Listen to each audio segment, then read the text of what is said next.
नमस्कार, मैं रवीश कुमार। लोकपाल पास होने और लाखों की घड़ियों की बिक्री कम होने के बीच क्या रिश्ता हो सकता है? तमाम बहसों में तो हमने यही कहा और आपने भी यही सुना कि सरकारी सिस्टम का भ्रष्टाचार रुकेगा कि नहीं रुकेगा। रुकेगा भी तो 40% या 50%। इकोनॉमिक टाइम्स की यह खबर दिलचस्प लगी कि लोकपाल के आने के बाद महंगी छुट्टियों, घड़ियां, वाइन या शराब की बिक्री पर असर पड़ने वाला है। इस खबर में एक मार्केट रिसर्च कंपनी IMRB के वाइस प्रेसिडेंट कहते हैं कि ये जो महंगे आइटम होते हैं रिश्वत के बदले तोहफे में दिए जाते हैं। इसी खबर में फैशन वन इंटरनेशनल कोई संस्था है, उसके मैनेजिंग डायरेक्टर विजय सिंह कहते हैं कि बड़ी खरीदारियां ज्यादातर कैश में होती हैं और कानून के सख्त होने और काले धन के खिलाफ अभियान चलने से ऐसी मनमानी खरीदारियों पर असर पड़ सकता है। किसने सोचा था कि लोकपाल का यह भी असर हो सकता है? क्या हम जनमत संग्रह को लोकतंत्र में जनता की भागीदारी के विस्तार के रूप में देख रहे हैं या महज राजनीतिक स्टंट के रूप में?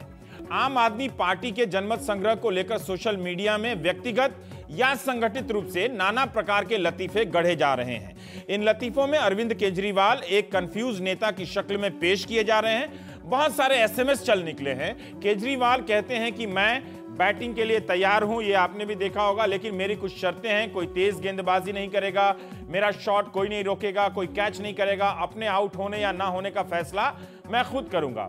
इस दूसरे लतीफे में केजरीवाल मास्टर से कहते हैं कि सर, मैं मॉनिटर बनने के लिए तैयार हूं, मगर क्लास के दूसरे छात्रों को लिखकर देना होगा कि वो मुझे परेशान नहीं करेंगे, अपना काम खुद करेंगे, वगैरह वगैरह। केजरीवाल ने राजनीति में ऐसा क्या कर दिया है? क्यों एक तबके को लग रहा है कि जनमत संग्रह हास्यास्पद है? क्या राजनीति की तमाम परिपाटियां इतनी स्थायी हो चुकी हैं कि जो होगा वैसा ही होगा जो हो चुका है या होता आया है? क्या केजरीवाल ने जनता से पूछकर अपनी गैर जिम्मेदारी और राजनीतिक नादानी का परिचय दिया है? इस वीडियो में आपके निर्वाचित विधायक मनीष सिसोदिया लोगों से मिलकर पर्चे दे रहे हैं और पर्चे में पूछ रहे हैं कि क्या आम आदमी पार्टी को दिल्ली में सरकार बनानी चाहिए। हमारे सामने एक धर्म संकट है। कांग्रेस के रिकॉर्ड को देखते हुए क्या हमें उससे समर्थन लेना चाहिए? हमने कांग्रेस और बीजेपी के खिलाफ चुनाव लड़ा है, हम कैसे समर्थन ले लें? इस तरह के 25 लाख पर्चे दिल्ली में वितरित किए जा रहे हैं। 5 लाख से ज्यादा SMS अभी तक आ चुके हैं। शनिवार और रविवार यानी 2 दिनों में 250 रैलियां होने वाली हैं दिल्ली में। अब इस भागीदारी को लेकर सवाल हो रहे हैं कि कब तक ये सब होगा। क्या हर मामले में वे सरकार ऐसे ही चलाएंगे, लोगों से SMS कराकर विधानसभा जाएंगे? सुशील कुमार शिंदे गृह मंत्री ने कहा है कि आम आदमी पार्टी लेफ्टिनेंट गवर्नर को लिखकर बताए कि सरकार बनाने में कितना वक्त लगेगा। इस पर योगेंद्र यादव ने कर्नाटक में कहा है कि आम आदमी पार्टी लोगों की राय से पहले ऐसा कोई फैसला नहीं करेगी। अगर सरकार का कैलेंडर कहता है कि आप सरकार नहीं बना सकते तो ना सही, हम नहीं बनाएंगे, लेकिन हम किसी और के कैलेंडर के हिसाब से नहीं चलेंगे, हम लोगों से राय लेकर ही फैसला करेंगे। बीजेपी कहती है कि यह जनमत संग्रह ड्रामा है, ड्रामा। हर्षवर्धन ने कहा है कि बीजेपी को सत्ता से बाहर रखने के लिए चुनाव से पहले ही आप और कांग्रेस में समझौता हो गया था। इन स्थापित राजनीतिक प्रतिक्रियाओं के बीच आम आदमी पार्टी का यह जनमत संग्रह विचारकों को भी परेशान कर रहा है। नेता तो है ही।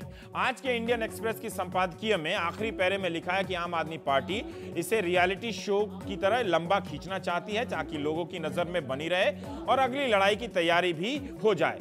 देखते हैं कि भारतीय राजनीति का यह नया सिक्का, यूनिक सेलिंग प्रोपोजिशन कब तक चलता है। किसी लेख में कोई लोहिया की राजनीति से तुलना कर रहा है तो कोई रूसी क्रांति के नेता ट्रोट्स्की की नीतियों के संदर्भ में इसे समझ रहा है। इकोनॉमिक टाइम्स में सौविक चक्रवर्ती लिखते हैं कि आम आदमी निरंतर बदलाव में सीधे भूमिका निभाने में दिलचस्पी नहीं रखता है। जनमत संग्रह जिम्मेदारी से भागने का तरीका भर है। इस पर फर्स्ट पोस्ट में कोई पियाश्री दासगुप्ता जी हैं, वो लिखती हैं कि स्थापित पार्टियां अभी तक सारा काम जनता के नाम पर ही तो करती नहीं है। आम आदमी पार्टी जनता से पूछकर कर रही है तो क्या गलत है? याद कीजिए, जब विधायकों की खरीद फरोख्त से सरकारें बना करती थी तो कितना वक्त लग जाता था, राज्यपाल कितना इंतजार करते थे, पूरे 5 साल तक सरकार बनती ही रहती थी। जाहिर है जनमत संग्रह ने राजनीतिक तत्वों को, पॉलिटिकल एलिमेंट को परेशान कर दिया है। क्या राजनीति हमेशा पुरानी मान्यताओं से देखी जाएगी या नए के नाम पर हम हमेशा पुरानी मान्यताओं को खारिज करते रहेंगे? नया है ये या नौटंकी है? वैसे जनमत संग्रह का प्रभाव न्यूज चैनलों पर अच्छा पड़ा है। वे भी अरविंद केजरीवाल के सवालों को लेकर अपना अपना जनमत संग्रह करा रहे हैं। हम प्राइम टाइम में बात करेंगे। हमारे साथ आदित्य निगम हैं, CSDS के, जैसा कि मैंने बताया कि सब यहाँ पर राजनीतिक प्राणी हैं। पुरुषोत्तम अग्रवाल साहब हैं, लेखक हैं, शिक्षाविद हैं। दिलीप पांडे, आप युवा हैं, जितनी साल की आपकी पार्टी है उतना ही लगता है राजनीति में आपका अनुभव है। तो बिल्कुल आप ठीक ही लग रहे हैं अपनी पार्टी के अनुभव के हिसाब से। संबित पात्रा हैं, युवा नेता हैं और प्रवक्ता हैं दिल्ली भारतीय जनता पार्टी के। आप सब राजनीति को कुछ लोग जीते हैं, कुछ लोग पढ़ते हैं।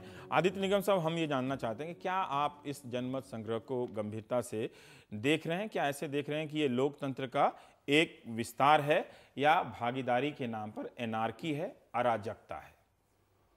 मेरी समझ से ज़रूर लोकतंत्र का विस्तार है। विस्तार है। और अच्छा। ज़रूर, और आज तक जो ढर्रा चला आया है, अभी आप तमाम अखबारात उसके जिक्र कर रहे थे, मैं जितने अखबार देख रहा हूँ और जितने टेलीविज़न चैनलों पर बहस देख रहा हूँ, तो कुल मिला के ऐसा लगता है जैसे कि कोई अनर्थ हुआ जा रहा है, जैसे रिप्रेजेंटेटिव डेमोक्रेसी ही दरअसल डेमोक्रेसी है।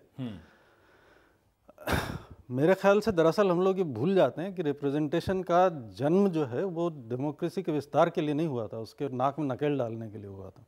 अच्छा। ऐतिहासिक तौर पे 19वीं सदी के आखिरी दौर की रिप्रेजेंटेटिव डेमोक्रेसी, जिसके खिलाफ मास डेमोक्रेसी का रिप्रेजेंटेटिव डेमोक्रेसी मतलब जब हम सांसद चुनते हैं या विधायक चुनते जी हैं, वो। और उस जमाने में तो खैर चुनने वालों के भी और चुने जाने वालों के दोनों के लिए शर्त ये थी कि वो न्यूनतम शर्त ये थी कि उनके पास संपत्ति हो, कुलीन घरानों के हों, वगैरह वगैरह।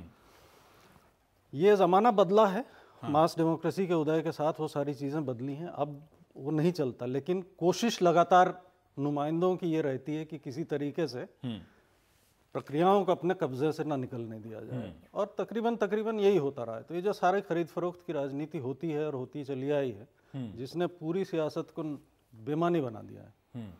किसी पार्टी के दो पार्टियों के बीच में कोई फर्क नहीं दिखाई देता है आपको। चेहरा उठा के देख लीजिए किसी का भी, वो चाहे बाएं बाजू की हो या दाएं बाजू की हो, सबका कुल मिला के एक वो है। तो ये मेरे ख्याल से एक बहुत जरूरी हस्तक्षेप है। जरूरी हस्तक्षेप है। क्या आप तब भी ये जरूरी हस्तक्षेप मानते हैं जब आप जिस रिप्रेजेंटेटिव डेमोक्रेसी, मतलब हिंदी में समझे सांसद या विधायकों के जरिए लोकतंत्र या सरकार चलाने का काम है, जैसे कई लोगों ने कहा कि जनता ने एक बार फैसला दिया है, जनता रोज रोज जाकर आपकी कमेटियों में नहीं जाएगी, जो अब तक होता आया है, रोज रोज जनमत संग्रह में हिस्सा नहीं लेगी, आप कितना ये करेंगे आप इसको? नहीं, ये तो खास परिस्थिति है जब हंग असेंबली है। इस परिस्थिति में जाहिर है कि ये समस्या आएगी। लेकिन यहाँ पे ये कहना, ये सवाल तो इनसे भाजपा से पूछा जाना चाहिए कि अगर सबसे बड़ी पार्टी तो आपकी है, आप जिम्मेदारी से भाग रहे हैं, उस पर नहीं सवाल उठ रहा है। जो सवाल उठ रहा है वो इधर उठ रहा है। देते हैं सवाल। हाँ, नहीं, मैं बहस उसके भागीदारी, अराजकता, अभी तक शुरुआत में कुछ समय तक उस पर टिके रहना चाहता हूँ। नहीं, तो मेरा कहना ये है कि इसलिए सवाल यहाँ पे ये है कि जो ढर्रा है, उस ढर्रे को तोड़ना, इसलिए इस वक्त मतलब ये स्थिति हंग असेंबली की वजह से आ रही है। और एक बार अगर आज दोबारा चुनाव हो जाए तो वो मेरे ख्याल से एक बेहतर और साफ तरीका होगा, बजाय इसके कि आप जोड़ तोड़ करके कभी इनका समर्थन लेके कभी उनका समर्थन लेके वही सब शुरू करेंगे। ठीक है। अल्टीमेटली इन सारी चीज़ों, इन सारे आग्रहों के पीछे एक ही चीज़ है कि आप भी हमारे जैसे बन जाइए। आप भी हमारे जैसे बन जाए। आजकल आप शब्द ही बड़ा विवादास्पद हो गया है, जिसको आप बोलिए समझ में नहीं आ रहा है कि ये आपको बोला जा रहा है या आपको बोला जा रहा है। पर आपसे मैं पूछना चाहता हूं, मतलब आपसे नहीं, आपसे पुरुषोत्तम जी, आप क्या ये सहमत हैं जो आदित्य निगम कह रहे हैं, जो अभी हो रहा है, जिस तरह की प्रतिक्रियाएं आ रही हैं? मेरे मित्र अविनाश दास ने भी लिखा है कि हम इतने हैरान क्यों हैं, मतलब हो गया तो हो गया, कोई कर रहा है तो ठीक है। नहीं, देखिए इसमें दो तीन चीज़ें हैं। एक तो ये कि इस प्रक्रिया के प्रति जो स्वागत का भाव है, उसका कारण ये है कि सचमुच रिप्रेजेंटेटिव डेमोक्रेसी के नाम पर दंड फंद की राजनीति को एक तरह से संस्कृति मान लिया गया है। ठीक है।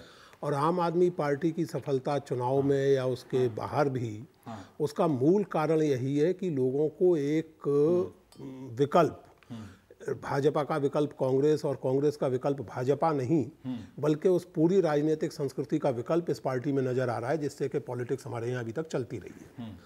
इसलिए आपने एक नैतिक आभा अर्जित की है, इससे कोई इनकार नहीं कर सकता, और एक विश्वास जैसा लोगों के मन में जगाया है। मेरे मन में समस्याएं दो हैं। एक तो ये कि रिप्रेजेंटेटिव डेमोक्रेसी की जो अपनी सीमाएं और समस्याएं हैं, जिनके सिलसिले में हम 19वीं सदी वगैरह की चर्चा जैसे अभी की इन्होंने, उसके विस्तार के प्रयत्न लगातार होते रहे हैं। यानी आप एक ज़माने में कुलीन खानदान, पैसा, जेंडर, ये सब चीज़ें डिटरमाइन करती थी कि आप वोट देंगे या नहीं देंगे।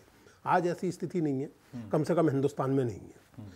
दूसरी बात यह है कि पॉलिटिक्स में और कानून में दोनों में कोई भी काम आप करते हैं तो केवल लिखित कायदों के अनुसार नहीं करते, बल्कि इस बात को भी ध्यान में रख के करते हैं कि अभी तक कन्वेंशंस क्या रहे हैं और आपके द्वारा किए जाने वाला काम किस तरह की नजीर या किस तरह का कन्वेंशन स्थापित करने जा रहा है। तो उसमें समस्या क्या है? मैं आपको बता रहा हूँ, मान लीजिए आप हंग असेंबली आने की स्थिति में रेफरेंडम कर रहे हैं, कल को कोई ऐसा गंभीर इशू भी आ सकता है जिसमें कि आम आदमी पार्टी के अपने भीतर विवाद हो सकते हैं, समस्याएं हो सकती हैं, सरकार चलाने में ऐसा कोई सवाल आ सकता है। मिसाल के तौर पर अभी पिछले दिनों एक इंटरव्यू में अरविंद केजरीवाल ने कहा कि हम बिजली का बिल कम करने के लिए बिजली कंपनियों का ऑडिट कराएंगे और अगर ये बिजली कंपनियां काम नहीं करेंगी ठीक से और ऑडिट से कतराएंगी तो हम इनकी जगह कोई और बिजली कंपनी ले आएंगे।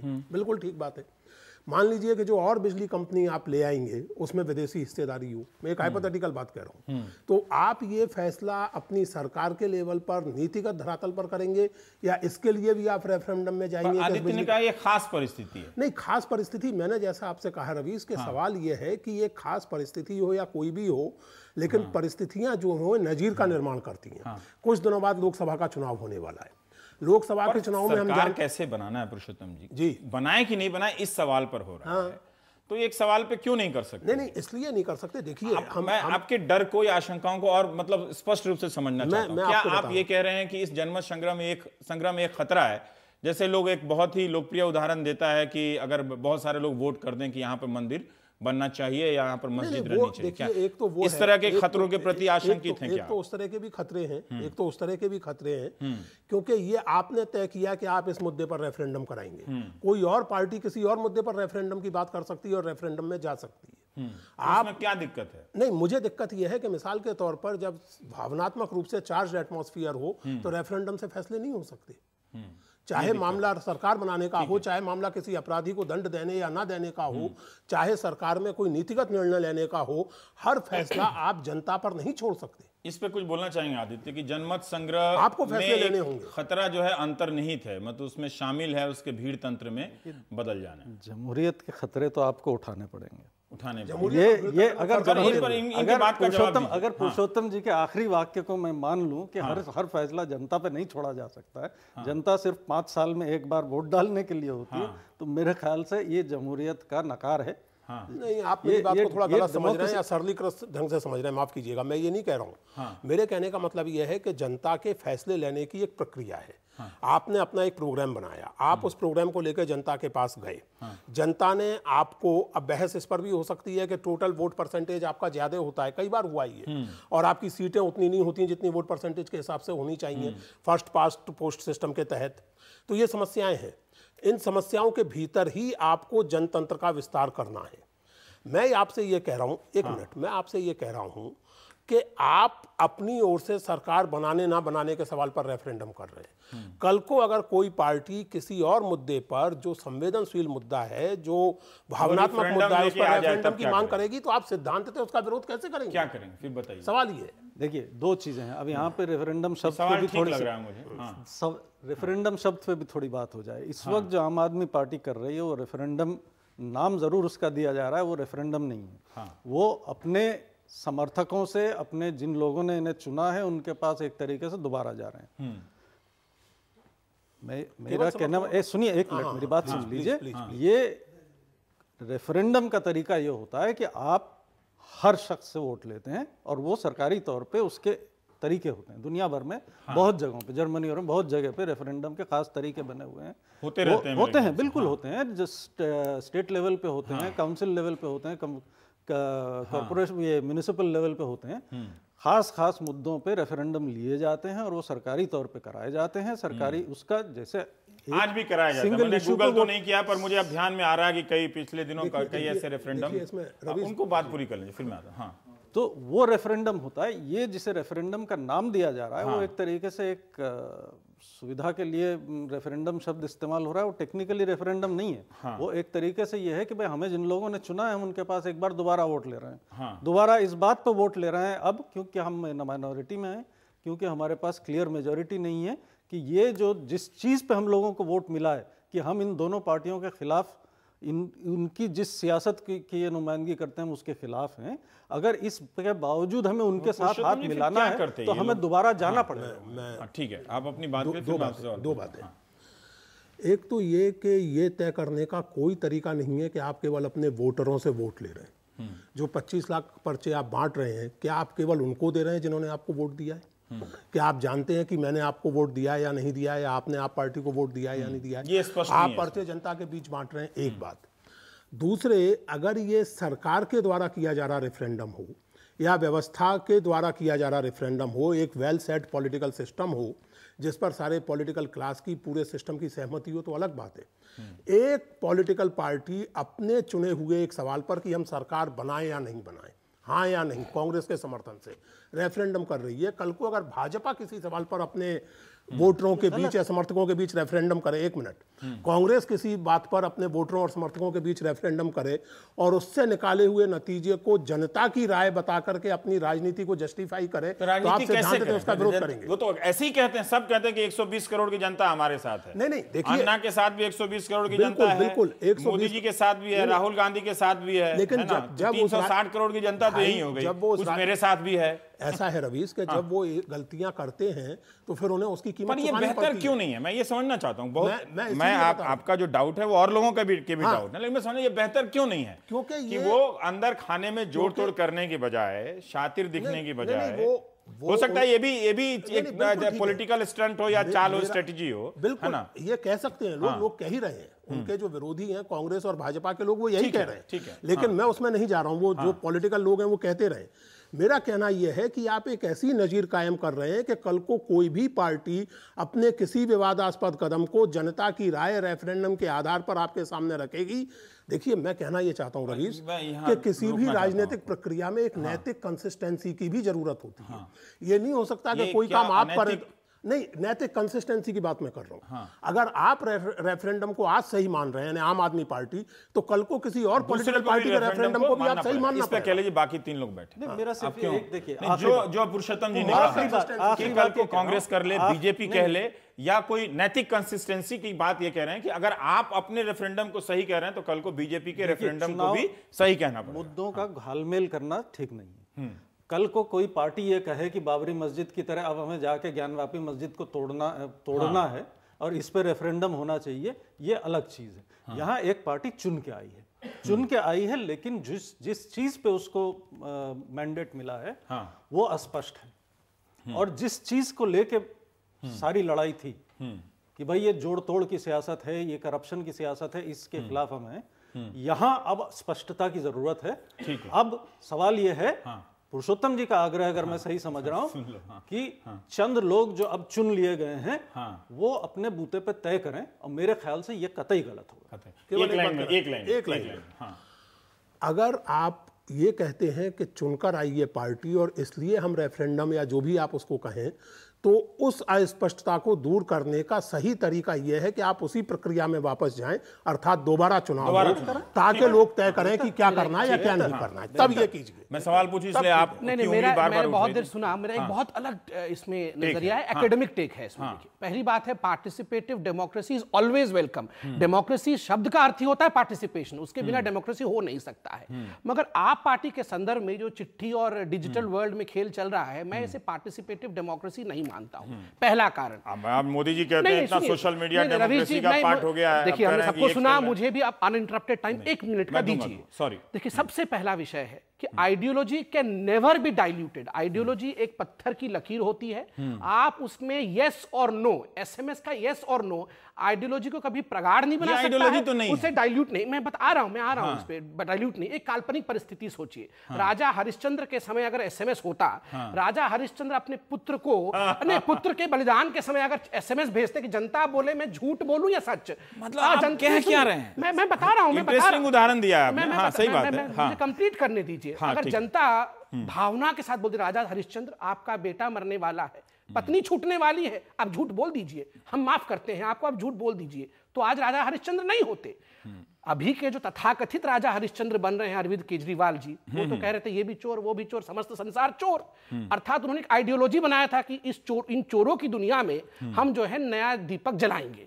और अब अचानक जब उनको लग रहा है कि सरकार जो है वो उनका विषय है, बनाए, स्वागत का विषय है, मगर अब वो कह रहे हैं कि इतना भी आप स्वागत नहीं कर रहे हैं, इतना मुझे पता है। हम नहीं चाहते दोबारा चुनाव, कमेंट मैंने शुरू में, मगर अब वो एसएमएस के माध्यम से ये चोर हैं कि नहीं है, ये अब एसएमएस ये बात है कि आप और कांग्रेस उनको सरकार में देखना चाहते हैं। इतनी बेचैनी चुनाव के पहले रहती तो शायद उनको 50 सीट आ जाती। देखिए ये भी चाहते हैं। Democracy is the game of arithmetic. आपके पास अरिथमेटिक्स है, 36 का आंकड़ा बैठ रहा है, कांग्रेस के साथ आप सरकार बनाए। क्या ये सही नहीं है कि इस दबाव में आप भी जोड़ तोड़ नहीं कर पाए?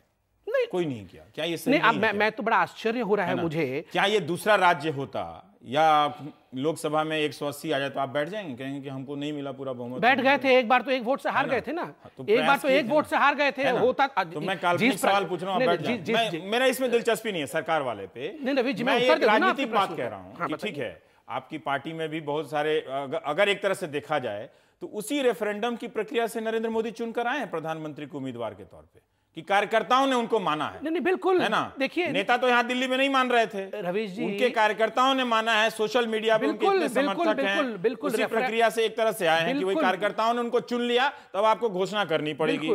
ठीक है, तो ये जो प्रक्रिया है इसमें आपको फिर इसमें आपत्ति क्या हो रही है? आप करें तो ठीक, दूसरा करें तो गलत। रवि जी, आप दोनों प्रक्रियाओं को अलग अलग है, दोनों प्रक्रिया। नरेंद्र मोदी जी का प्रधानमंत्री कैंडिडेट भाजपा में चुना जाना, ये पार्टी का डेमोक्रेटिक विषय है और ये रेफरेंडम का विषय है। इसमें कोई आइडियोलॉजी डाइल्यूट नहीं हो रहा है। किंतु आप एक सेकंड, आप कह रहे थे कि सारी पार्टियां चोर हैं, और अब आप पूछ रहे हैं क्या मैं एक चोर के साथ बैठ जाऊं? तो ये आइडियोलॉजी का डाइल्यूशन है। आप बैठिए, इसमें हमें कोई आपत्ति नहीं है, मगर ये अगर जनता तो कहे, बना रहे थे तब भी आप कह रहे थे, बना रहे थे तो तब भी कर रहे थे। आप मुझे इतना बता दीजिए, हाथ में लड्डू रखना चाहते हैं। नहीं, आप इतना बता दीजिए मुझे। आपने कह दिया कि चुनाव से पहले इनका और कांग्रेस में समर्थन हो गया, हर्षवर्धन जी ने कहा। क्या विचारधारा डाइल्यूट हो सकती है किसी आज लेफ्ट पार्टी जो? आपकी डाइल्यूट नहीं हुई थी। कहां डाइल्यूट हुई? अरे आपने 370 छोड़ दिया, राम जन्मभूमि मंदिर का पूरा मसला छोड़ दिया था। कॉमन मिनिमम प्रोग्राम में लिखित रूप से डाइल्यूशन। कॉमन मिनिमम क्या है? डाइल्यूशन नहीं है। रेफरेंडम लेके नहीं किया, हमने किया कि हम पोस्ट लाइन पे जा रहे हैं। मेरा सवाल है, इसमें गलत क्या है? क्या गलत है?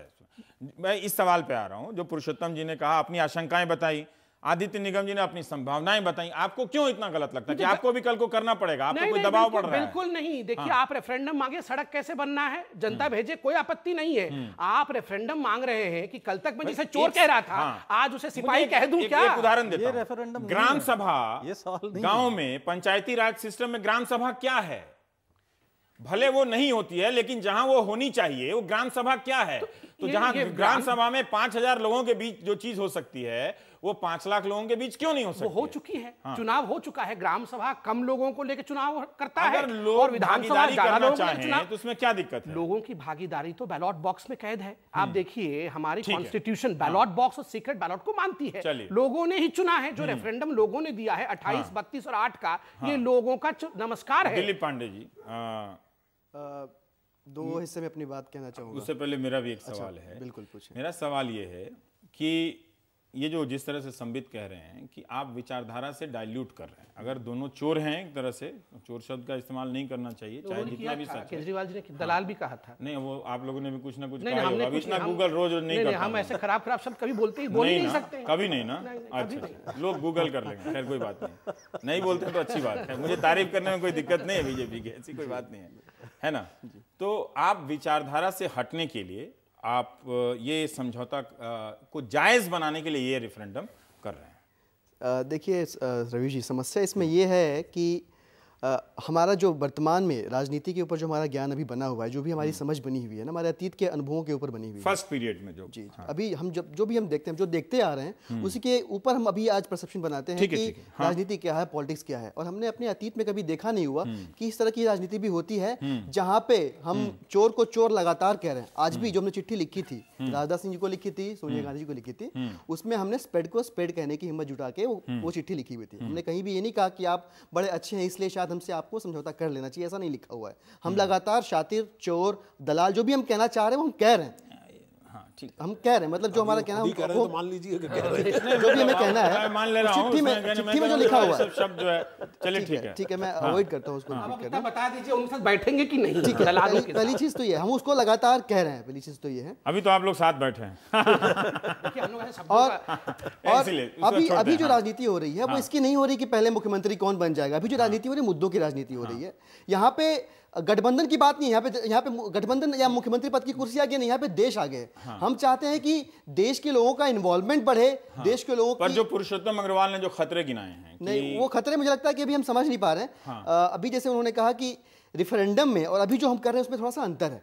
अभी जो हम कह रहे हैं वो ये है कि स्पष्ट बहुमत न मिलने की स्थिति में जनता असमंजस, हम भी असमंजस में हैं, बहुत सारे फीडबैक हमारे पास आ रहे हैं, वो लोग भी असमंजस की स्थिति में हैं कि क्या किया जाए। हम ये विश्वास रखते हैं कि जिस कमरे में बैठ के हम चर्चा कर रहे हैं उस कमरे के बाहर और ज्यादा ब्रेन अवेलेबल है, उस पर विश्वास। मनोविज्ञान का एक नियम भी कहता है कि सामूहिक निर्णय सत्यता के करीब होता है, तो क्यों ना उस सामूहिक निर्णय के करीब जाने के प्रयास किया जाए। जैसे आप रैली में जाएंगे, जैसे रैली में जाएंगे, हालांकि वो तो लोकसभा में होता है, तो रैली में क्यों नहीं हो सकता। जैसे eyes have it, eyes have it, eyes have it 3 बार बोला जाता है और जो ध्वनि मत से पारित हो जाता है, तो अपनी अपनी सभाओं में तो सबका जो भी आप सवाल पूछेंगे ध्वनि मत से पारित हो जाएगा। हाँ, तो उसमें इसको और स्ट्रीमलाइन करने के लिए हमने मैकेनिज्म इन प्लेस रखे हुए हैं। मैं ये कहना चाह रहा हूँ कि रेफरेंडम जब होता है, जब सरकार रेफरेंडम कराती है, वो एक ढांचागत व्यवस्था के तहत कराती है। उसमें एक मिनिमम पार्टिसिपेशन होता है, उसमें किसी मत को पास करने के लिए एक मिनिमम लेवल ऑफ परसेंटेज का वोटिंग होना जरूरी होता है। वो सारे मैकेनिज्म इन प्लेस होते हैं। और रोजमर्रा को सरकार कैसे चलनी चाहिए, ऐसे मामलों पे रेफरेंडम नहीं होते हैं। विदेश नीति क्या होती है, आप बात शुरू कर रहे हैं, ये नहीं कि आप रोज रोज करेंगे। जो लतीफे बनाए जा रहे हैं कि आज जनता से राय लूं कि मैं लंच बॉक्स ले जाऊं कि नहीं ले जाऊं, ये तो अजीब सी बात होगी। मेरे घर में जिसे कहा कि हरिश्चंद्र, वो उनके व्यक्तिगत नैतिक मानदंड का मसला था कि हरिश्चंद्र को तय करना था कि उनके बेटे के साथ क्या होना है। मुझे मेरे घर में आज चाउमीन बनाना है कि नूडल्स बनाना है, उस पर मैं रेफरेंडम कराने नहीं जा रहा हूं। मैं रेफरेंडम कराना होगा तो मैं वो सारे मामले जिसमें जनता था कि आप लोगों ने पहले एक स्टैंड लिया था कि हम किसी से सपोर्ट नहीं लेंगे, तो जाते आप चुनाव में जाते फिर वो आपका कोर आइडियोलॉजी। नहीं, बिल्कुल। तो जो अब इसके बाद माहौल बना, जो पॉलिटिकल नया जो माहौल बना हमारे सामने, उसने हमें कंपेल किया कि एक बार फिर से बातचीत करनी चाहिए। और ये हमारे लिए अच्छा मौका था कि बिना सरकार में आए जिस स्वराज की बात करते हैं, जिस डायरेक्ट डेमोक्रेसी की हम बात करते हैं, उसका एक प्रयोग भी कर लिया जाए। ये नया प्रयोग था, इसलिए स्थापित राजनीतिक प्रक्रिया समझ में नहीं आ रहा है।